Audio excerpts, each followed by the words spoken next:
আজকে কাজ করতে অনেক দেরি হয়ে গেল, বাজারে যেতে হবে। আরে এই পাগল, এই তুই আমার বাড়ির সামনে শুয়ে থেকে নোংরা করতেছিস। এই আমি বাড়ি বানাইছি তো শোয়ানোর জন্য, এখানে যেখান থেকে পাগলের জন্য টিকার কায়দা নেই। এই পাগল, এই তোকে নিষেধ করিনি, তারপরেও তুই আজকে আমার বাড়ির পর আইছিস। আমার ঘর বাড়ি নোংরা করে করতেছিস। দাঁড়া, যা এখান থেকে। আবার যদি আমার বাড়ির সামনে তো দেখি, এবার একদম জ্যান্ত পুঁতিয়ে থবো না।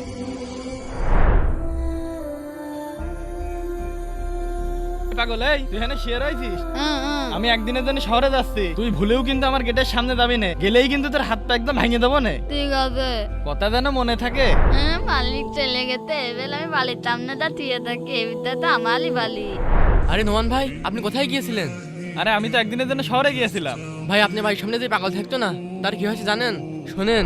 এই শোন, আমি খবর পাইছি বাড়িওয়ালা একদিনের জন্য শহরে গেছে।